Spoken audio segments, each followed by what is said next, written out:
क्या हुआ अंकल, क्या बात चल रही है? नमस्ते साहब। नमस्ते जी, ये कौन है? साहब ये मेरी बेटी है। अच्छा, क्या बातें चल रही है बताइए। साहब मेरी बेटी ना पढ़ लिख कर बहुत अच्छी जगह में जॉब में लग गई है और कह रही थी कि पापा अब मैं तुम्हें काम नहीं करने दूंगी। तो साहब मैंने इसलिए इसको कहा कि एक मिनट रुक जा, साहब को आने दे, उनसे पूछ के उनको कह के जाऊंगा मैं। तो साहब अब मैं ये काम नहीं करूंगा साहब, क्योंकि मेरी बेटी मुझे ये काम नहीं करने दे। बेटा, मुझे देखकर इग्नोर मत करना। इस बार जो भी एग्जाम में पास होना चाहता है मैं पास कर दूंगी, मगर मेरा भी एक काम करना होगा। तुम्हें इस वीडियो को एक लाइक और चैनल को सब्सक्राइब करना होगा और 5 सच्चे मित्र को शेयर करना होगा और मेरे बेटे जाते जाते कमेंट में सरस्वती माँ लिख दो। तो अच्छी बात है ना अंकल। वैसे किस का एग्जाम क्लियर हुई हो?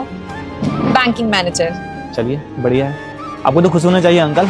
आपकी बेटी पढ़ लिख के एक ऑफिसर बन गई है, अब तो अच्छा खासा पैसा कमाएगी। और हर बच्चे का सपना यही होता है कि जब वो अपने पैर पे खड़ा हो जाए तो वो अपने मम्मी पापा के लिए कुछ जीवन में करे। और इस उम्र में आप ये काम करते हो, मुझे भी अच्छा नहीं लगता था। मैं कुछ टाइम बाद में आपको बोलना ही वाला था कि आप अंकल ये काम करना बंद ही कर लो, और लो मेरे से पहले ही आपकी बेटी आ गई आपको ले जाने के लिए। तो अच्छी बात है ना, आपको तो खुश होना चाहिए। ऐसे बहुत कम ही औलाद है जीवन में आप अंकल जो अपने माँ बाप के लिए मरते हैं, सेवा करते हैं। नहीं तो आजकल के लड़के को तो हम देखते हैं कि पलट के अपने माँ बाप की तरफ कभी देखते भी नहीं। आप तो खुश नसीब हो अंकल कि आपको ऐसी बेटी मिली है। और इसका जब नौकरी लगा तो दौड़ी आ गई भागे कि आपको लेके चलना है घर पे, आपको काम नहीं करना है। कोई बात नहीं अंकल, यहाँ पे बहुत लोग हैं काम करने के लिए, आप नहीं तो कोई और सही। हमें तो पैसे देने हैं, काम कराने हैं। पर आप अपने बेटी के साथ कभी मत छोड़िएगा। ऐसे ही अगर आप साथ देते रहे तो जीवन में बहुत आगे जाएगी है। ठीक है, कोई बात नहीं अंकल, हम आपका हिसाब करवा देते हैं। जो भी आपका पेमेंट होगा आपके अकाउंट में हम डलवा देंगे, ठीक है। और जब भी मन करेगा आप आ सकते हैं बेची जगह अपने बेटी को लेके यहाँ पे, ठीक है। ठीक है साहब, मन तो नहीं कर रहा आपको छोड़ के जाने का, पर क्या करूं। अब मेरी बेटी बड़ी हो गई है, वो मुझे अब काम नहीं करने देगी। तो साहब माफ करना मुझे। अरे आप हाथ मत जोड़िए, हमें खुशी है इस बात में। चलिए ध्यान रखिएगा आप अपने पापा का।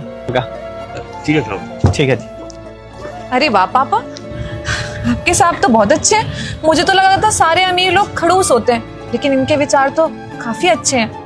अगर God of power Hanuman ji की लड़ाई एनीमे के किंग गोकू से हो जाए तो कौन जीतेगा? हनुमान जी को जिताने वाले वीडियो को लाइक करके लाल दिल भेजो और गोकू के फैन सब्सक्राइब करके काला दिल भेजो। अरे हाँ बेटी, मेरे साहब ना बहुत अच्छे हैं और ये मेरे को बहुत टाइम से कह रहे थे कि अंकल अब आपकी उम्र हो गई है, अब आप घर पे आराम करो। लेकिन मैं ही मना करता था, नहीं साहब अब मुझे काम करने दो। लेकिन बेटा तूने मेरा नाम रोशन कर दिया। जुग जुग जियो मेरी बेटी, जुग जुग जियो। अब आशीर्वाद ही देते रहेंगे पापा, चलेंगे चलिए ना। हाँ हाँ चल बेटा चल चल।